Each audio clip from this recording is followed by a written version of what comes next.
Hi friends, ನಮಸ್ತೆ. ನನ್ನ ಹೆಸರು ಅಸ್ಲಾಂ ಅಂತ. ರೋನಿನ್ ವೆಹಿಕಲ್ಗೆ ಟೈಮಿಂಗ್ ಸೆಟ್ ಮಾಡೋದು ಹೆಂಗೆ ಅಂತ ನೋಡೋಣ ಬನ್ನಿ. ಕೀ ಆನ್ ಮಾಡೋಣ. ಕೀ ಆನ್ ಮಾಡಿ ಓಡಿ ಹೋಗಿ ಹಿಡ್ಕೋಬೇಕು. ಓಡಿ ಹೋಗಿ ಹಿಡ್ಕೊಂಡು ಈ 3 ಬಟನ್ನ ಲಾಂಗ್ ಪ್ರೆಸ್ ಮಾಡಬೇಕು. ಲಾಂಗ್ ಪ್ರೆಸ್ ಮಾಡಾದ್ಮೇಲೆ ಇಲ್ಲಿ ಕೆಳಗಡೆ ಕ್ಲಾಕ್ ಸೆಟ್ಟಿಂಗ್ ಅಂತ ಬರ್ತಾ ಇದೆ, ಮೇಲೆ ಟೈಮರ್ ಬ್ಲಿಂಕ್ ಆಗ್ತಿದೆ. ಆಮೇಲೆ ಸೆಟ್ ಬಟನ್ ಕ್ಲಿಕ್ ಮಾಡಬೇಕು. ಸೆಟ್ ಬಟನ್ ಕ್ಲಿಕ್ ಮಾಡಿದಾಗ 12 ಅವರ್ಸ 24 ಅವರ್ಸ್ ಅಂತ ಕೇಳುತ್ತೆ. ನಿಮಗೆ 24 ಅವರ್ಸ್ ಬೇಕು ಅಂತಂದರೆ ಮೋಡ್ ಬಟನ್ ಪ್ರೆಸ್ ಮಾಡಬೇಕು. ನನಗೆ ಬೇಕಾಗಿರೋದು 12 ಅವರ್ಸು. ಇಲ್ಲಿ ನೋಡ್ರಿ AM PM ಅಂತ ಕೇಳ್ತೈತೆ. ನಮಗೆ ಬೇಕಾಗಿರೋದು ಇವಾಗ ಟೈಮ್ ಬಂದ್ಬಿಟ್ಟು 6 ಗಂಟೆ PM.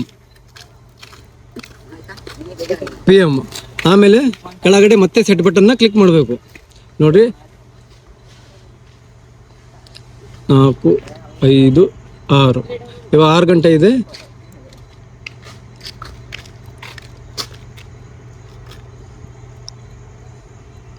ಎಕ್ಸಾಕ್ಟ್ 6 ಗಂಟೆ ಇದೆ. ಇವಾಗ 6 ಗಂಟೆ ಕ್ಲಿಕ್ ಮಾಡು.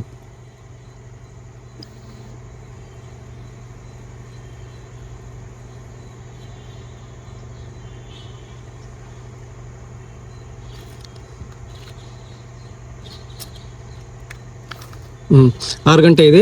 ಆಮೇಲೆ ಕೆಳಗಡೆ ಸೆಟ್ ಬಟನ್ನ ಕ್ಲಿಕ್ ಮಾಡಬೇಕು. ಕ್ಲಿಕ್ ಮಾಡಿದಾಗ ನಿಮಗೆ ಟೈಮಿಂಗು ಸೆಟ್ ಆಗಿಬಿಡುತ್ತೆ. ಓಕೆ ಫ್ರೆಂಡ್ಸ್, ವಿಡಿಯೋ ಏನಾನ ನಿಮಗೆ ಇಷ್ಟ ಆದರೆ ಲೈಕ್ ಆ್ಯಂಡ್ ಶೇರ್, ಸಬ್ಸ್ಕ್ರೈಬ್ ಮಾಡಿ. ನೆಕ್ಸ್ಟ್ ವಿಡಿಯೋಲಿ ಸಿಗೋಣ. ಬಾಯ್.